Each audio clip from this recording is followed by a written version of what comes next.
So in this video, I'll be talking about the best practices. Um, some of the best practices, at least considering that you are not chronic and you come into the first category, which is fixing constipations and other issues through lifestyle. So these are some of the things that you'll have to pay attention to. First thing is, are you eating fruits first thing in the day? And fruits are not like a sample fruits. It has to be a proper meal. Food, fruits as food, fruits as a meal. So are you doing that? Then second thing is, are you drinking your 1 liter of vegetable or any other vegetable slash fruit slash green juice on a daily basis? And then are you consuming 2 to 3 liters of water, right?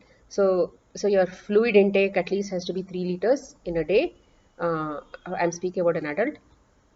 3 to 4 is definitely okay. Then, are you consuming vegetables with every cooked meal?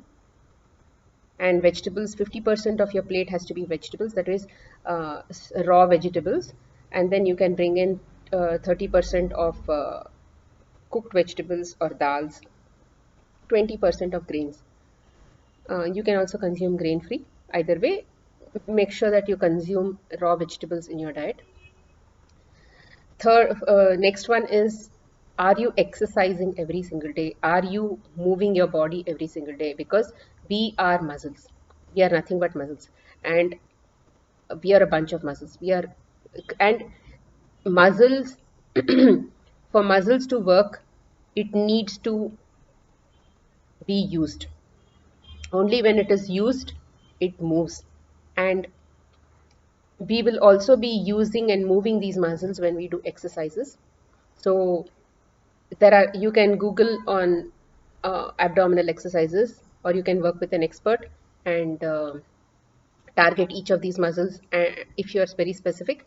Otherwise, you can just go into yoga and then continue. So basically, consistency with exercises is extremely important.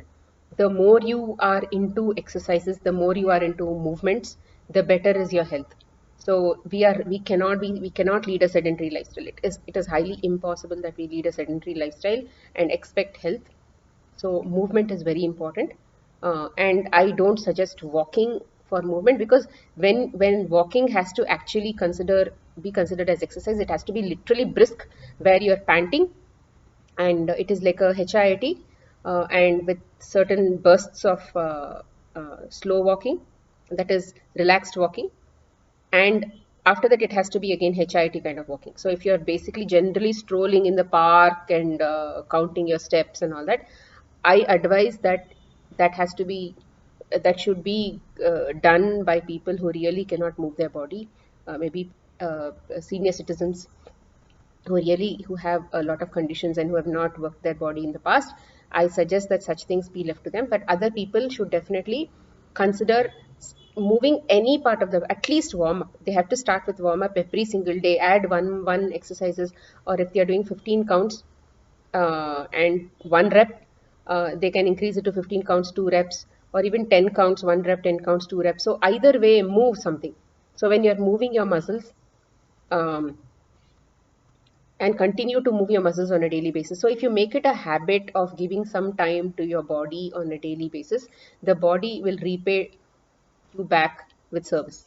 So if you are not bothered about the body, and if you think that there is let the body do I will do whatever I want to the body, but then the body has to do its job, that doesn't work. It's a symbiotic relationship.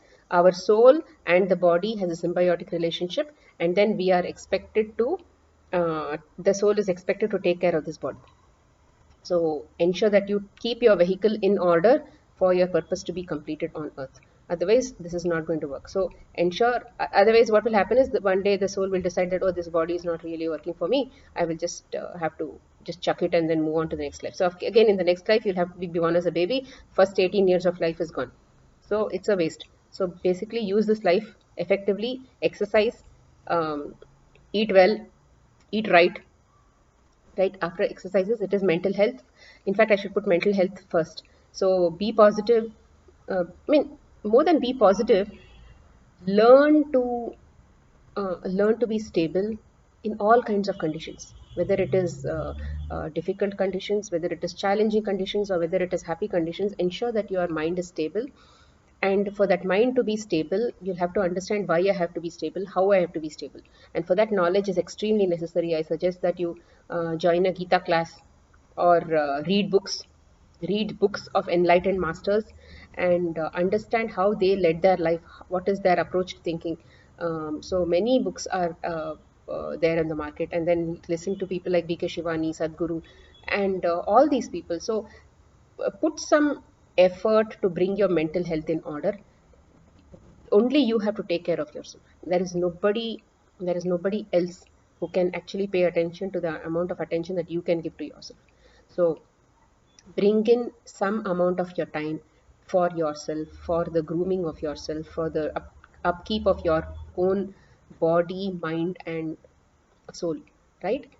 So when you have knowledge, this knowledge will push you in the right direction. It will make you eat the right food. It will make you think in the right way.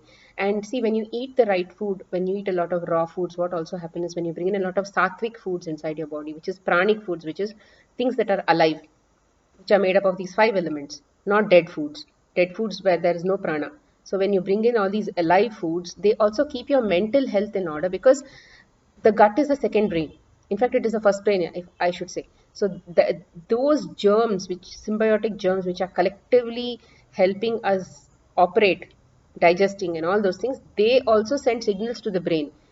In fact, if our gut condition is not okay, our mental health is also not in order. So if the mental health is not in order, and you, for example, if you are suffering from depression and anxiety and many of those things, then you have no reason to be depressed, you have no reason to be anxious, uh, and your house, you have a happy family and all those things, I suggest that you really look at cleansing your gut and your lifestyle. So uh, and long term usage of drugs, usage of medicines, and many of those things actually kills the body's healthy flora. And I definitely wouldn't advise anybody to be taking any depression medications and many of those things. It is really very, very detrimental to the body.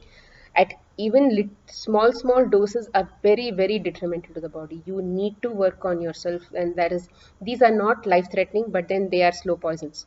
So um, gut health is the key to your health. So and so work on your emotions, work on your mental health, bring in the right reasons for you to actually stay stable, uh, irrespective of your conditions, because on earth every day we have problems, every life is a challenge, every situation is a challenging situation.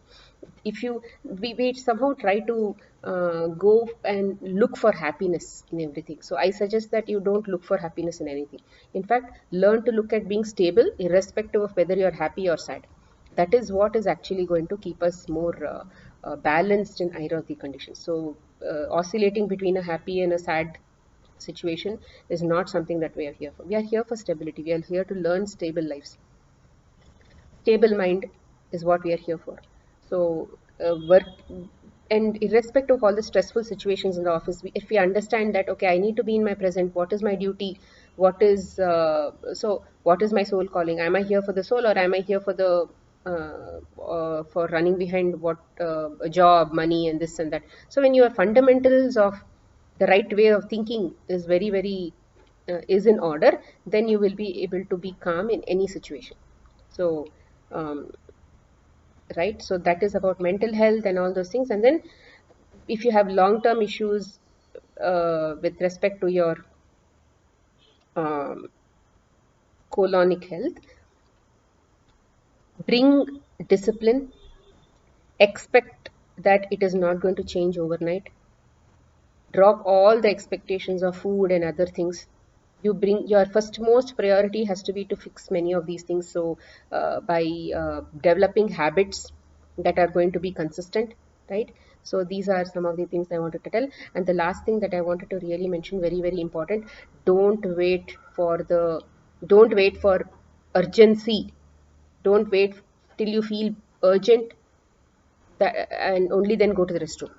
It is very, very important that don't wait till that last minute to go there, and then don't prioritize meetings and other things in front of colonic health. Colonic health is going to pull you down the drain. Meetings, even if you don't attend one meeting, maybe somebody is just going to be annoyed with you, disappointed with you, or maybe it's definitely something that you can definitely manage over a period of time. But colonic health, once you lose it, it will take a long time to get fixed, because once the flora is lost, it takes at least 1 to 2 years or 3 years for all the entire flora to come back. So which is the gut flora. So please ensure that, see, sometimes what happens, when you have an urgency, I've seen people prioritizing meetings and other things and going back, attending to that urgency later. So the body also gets a message to for the muscular movements to actually go in the reverse order. So some of these species which are constantly in the habit of not getting past when they are wanting to go out, they also tend to cause a detrimental effect on the muscles, and then reverse flows or can reverse issues can also happen. So it is important that you don't wait for urgency. And third thing is, when you go and sit in the potty, even if you don't have urgency and you have a regular and healthy lifestyle, even if you sit on the potty seat, initially, let's say you don't have a habit of going to the morning potty, start going and sitting on the commode, and just one push to start the abdominal muscular movement.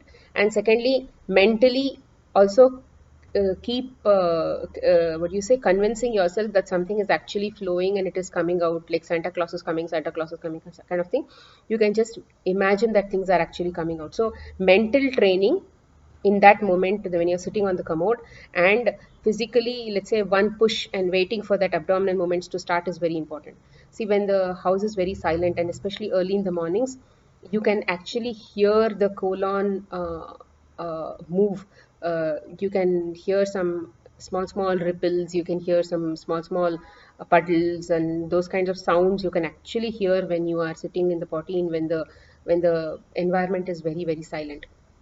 So make a habit of starting to go early in the morning. The very first thing you'll have to go is that whether you drink water, whether you don't drink water, all of these things are placebos, especially coffee, tea, and then potty, and all those things are basically placebos. They are basically irritants which you are depending on for all these things. So you have to train your mind to go, mind and muscles to go to the potty in the morning. So this is how you train, and then every day you keep doing this. Over a period of time, your body will get the signal that yes, I have to start doing this, and then it will do, right? So initially, when I used to get up at 6 o'clock, I used to go. Now I get up at 3:45, and now also I'm able to go. But the days when I'm actually sleeping until 6 o'clock, I'm not waking up at 3:45 and going, because the body has still not got a signal that I'm awake. Once I'm awake, it knows that I have to I will go to the restroom, and that is the first thing that has to happen. So these kinds of mind body coordinations have to be paid attention to. And third thing that I want to tell is, even if you are not having any urgency when you get up in the morning, even then go sit. Don't prioritize other work, children, this, that. If you have to really tend to the children, and that has to happen, please plan this well in advance, and ensure that you get up early and then finish your potty and then go and then start attending the other tasks. It is very important that you come first before anybody else, because you are the only one that matters for yourself. And mm, uh, so don't wait for urgency for you to go. And even if you don't have urgency, once you sit, let the gravity start acting up, and then within 5 minutes things will actually come out. So even if you've done potty the previous day, the morning it will come out, because sometimes that like I said, there will be gaps, right, where chunks of potty might be there in parts of the colon. So wait for that to basically pass peristalsis action and come out, because especially from the transverse colon to the descending colon, at least 20 meters, 20 centimeters, one peristalsis push will actually push it 20 centimeters, ideally in a healthy colon. So wait for things to actually happen. So see, in my case, I have had very severe constipations in the past. I've had fissures, I've undergone fissurectomy operations, also for many of these conditions. But then over a period of time, when I have fixed my lifestyle, it has improved. And today I pass motion twice, and um, I ensure that fruits are the first thing that I eat. So it's important, guys. All these things are very, very important. Mental health is also very, very important. The more cooler you are, the more calmer you are, the better for your health, right? And it also helps if you practice malasana, which is look up malasana, where you are basically sitting in the pose of an Indian toilet, the way you sit in an Indian toilet. Indian commode. So sit in that position at least for 5 4 5 minutes. Start with 1 minute and extend it to 5 minutes per day. So those will actually start working on your lower muscles also. And if you are not very comfortable with a commode, a western commode, make sure that you put a stool, and then keep elevate your leg on the stool, so that the thighs push against the abdominal wall, push against the stomach, right? Abdomen. So some of these things are very, very important, guys. These are some of the best practices that I wanted to share after looking at so many people with so many complaints and so many issues. So the thing that actually prompted me to start this kind of a thinking is, um, when people told me that I prioritize meetings, and because of a meeting, even if it comes, I don't go, and or they don't go early in the morning because of various other tasks and all that. So I have seen people suffering from cancers because they were on severe antacids all the time, or on alcohol all the time, or many of see, all these external agents are, especially UTIs and many of these issues, right? Any issue in the pelvic region, definitely don't go for medicines, because the more you suppress any issue in the pelvic region, it actually becomes a monster over a period of time, because all these organs are very, very close to each other. And even if you suppress one organ, the other organ around it will actually get irritated, inflamed. So um, I hope all this information that I shared was helpful. uh, Thank you so much. Take care.